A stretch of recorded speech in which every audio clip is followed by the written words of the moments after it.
沈少爷，请问你找我有何事？啊，我听说你提前3个月收了些棉花。啊，是。收了多少？不多，80万斤。80万斤啊！你真是在找死啊！哎呦，这话怎么说？你知不知道80万斤棉花放在你这儿风险很大的？是吗？那怎么办呀？我可以帮帮你。哎呦，真是太好了！怎么帮呀？全卖给我。没问题。哟，爽快啊！80万斤棉花，120文一斤。啊？什么？我没听错吧？120文一斤。你知不知道去年棉花卖60文一斤，你卖120？但是棉花可是从今年的地里长出来的。你就是在坐地起价呗。这棉花在我手上，我爱要什么价就什么价。65文。120文一斤，1文都不能少。哎呀，你别这样嘛，我真的是在帮你。我觉得呢，咱俩是朋友，那朋友之间凡事就应该有商有量才对嘛。是，但朋友是朋友，生意是生意。你别忘了，我还救过你一命呢。铭记在心。70文。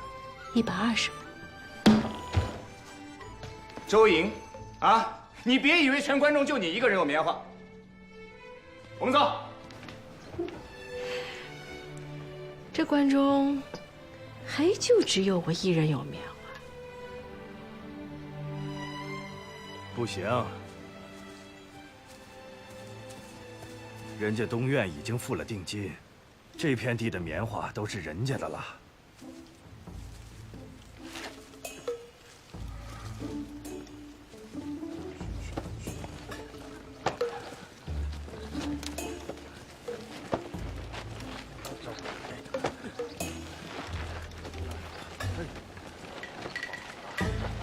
哎，考虑的怎么样？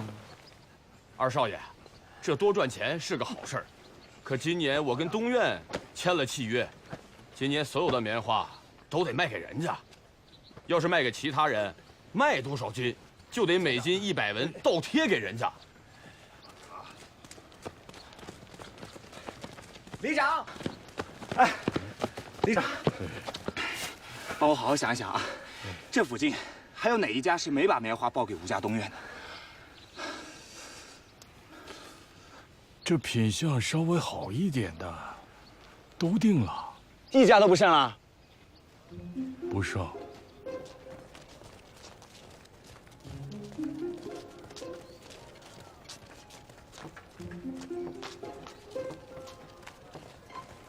哎，停！停！落轿。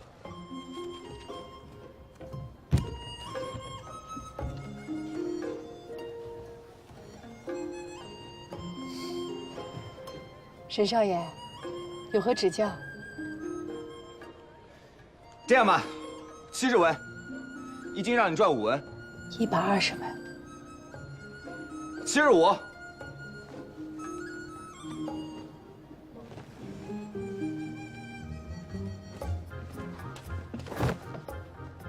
周莹，你到底要怎么样啊？啊！我要赚钱。我一斤让你赚10文了，你还嫌不够啊？不够。那你要多少？这样吧，看在咱们俩相识一场的份上，我给你115。你这个价格我没法做了。没法做，那就回家爬墙上树、摔盆打碗、唱歌划拳吧。起轿。童老板。沈心怡，你怎么回到这儿来？我来是来跟童老板谈生意来了。在下沈心怡，沈氏棉花行的2掌柜，敬仰沈家少东家。原来是沈少爷，失敬。今年我爹派我来拜访你。童老板，既然我们价格已经谈好了，那就签约吧，我也好安排交货。哎，好，这边请。稍等，童老板，我刚才好像在听你们说，今年的棉花卖110文一斤，还说要一手交钱一手交货。巧了，我现在手上就有80万斤棉花要卖给你，品相上好，我定的价格呢也是110文一斤的，但是我会给你7天的账期，不用一手交钱一手交货的。沈心怡，你哪来的80万斤棉花？关中所有的棉花可都在我手里。你别管我从哪里来80万斤棉花，只要童老板愿意跟我合作，我们沈家一定是到期付货的。我看你是存心来砸场的吧？我是存心来跟童老板做生意的。童老板，我们进屋聊。哎，童老板，你不用跟他聊，我给你105文，我们马上签约。好，我也出105文一斤，7天账期不变。100文。我也出100文，7天账期不变。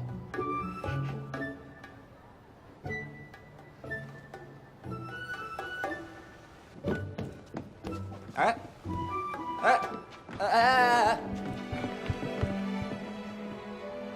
她真是我们家东院的少奶奶。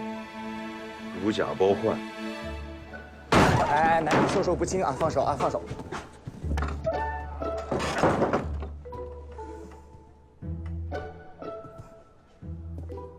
沈少爷，你想要干嘛？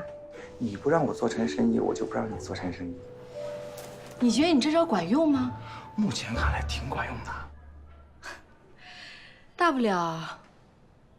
不了我这生意不做了，我让给你，我看你到时候拿什么交货。大不了我高价去汉中收货，我亏就亏点儿，但是我能看到你血本无归，我很开心啊。沈星移，你真是损人不利己。我就这德行。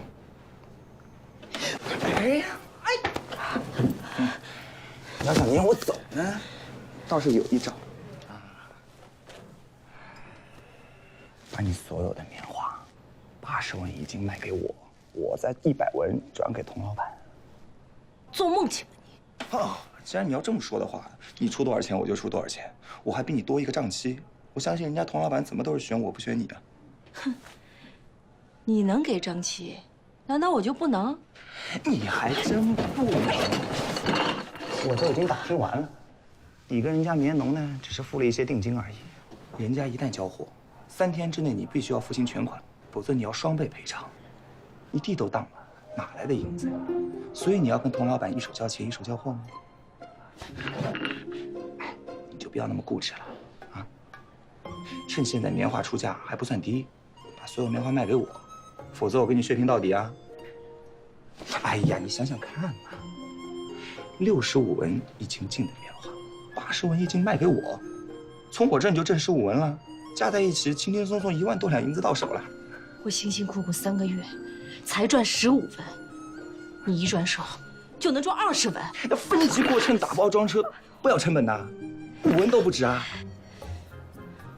成交。这就对了，早说嘛！你走，替你介绍。